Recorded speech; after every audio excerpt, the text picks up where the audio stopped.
Hello, welcome to garden Manya with Mohan. బాగున్నారా అండి?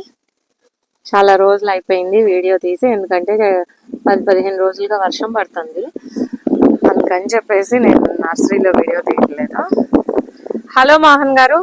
Hello అండి, గుడ్ మార్నింగ్ అండి. ఏంటి పొద్దున్నే ఏదో స్ప్రే చేస్తున్నారు? ఫంగిసైడ్ అండి. ఫంగిసైడ్ దేనికోసం అండి?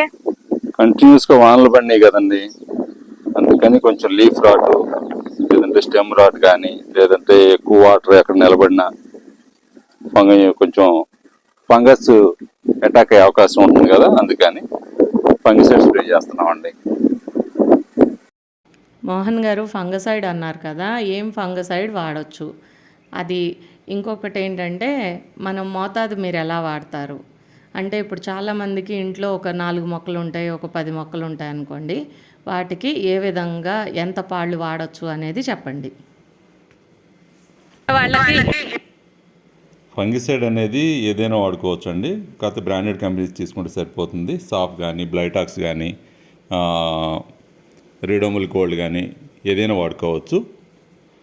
ఇంట్లో ఉన్న మొక్కలకి అంటే మనం వాడే మోతాదు 1 లీటర్కి 3 గ్రాములు సరిపోతుందండి.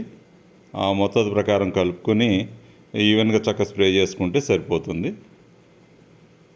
మనకి స్టెమ్ రాట్ కానీ, లీఫ్ రాట్ కానీ, ఏదన్నా రూట్ రాట్ కానీ, ఏదన్నా ఫంగస్ ఇన్ఫెక్షన్ ఉంటే ఇది ఇలా స్ప్రే చేసుకుంటాం వల్ల మొక్కలు మనకి సేఫ్గా ఉంటాయండి. ఏ టైంలో స్ప్రే చేయొచ్చు అంటారు?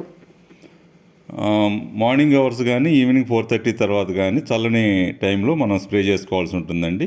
స్ప్రే అయిపోయిన తర్వాత వాన పడకుండా ఉండేటట్టు చూసుకోండి, సరిపోతుంది. అప్పుడు పనిచేస్తుంది బాగా.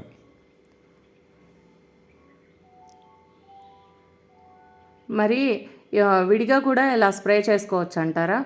వాటరింగ్ గురించి మరి ఇలా స్ప్రే చేసినప్పుడు వాటరింగ్ ఎట్లా అంటారు? వాన పడిన తర్వాత స్ప్రే చేస్తాం కాబట్టి, స్ప్రే చేసినాక 1 or 2 days వాటరింగ్ లేకపోయినా ఏమీ కాదండి, మొక్కలు బాగానే ఉంటాయి.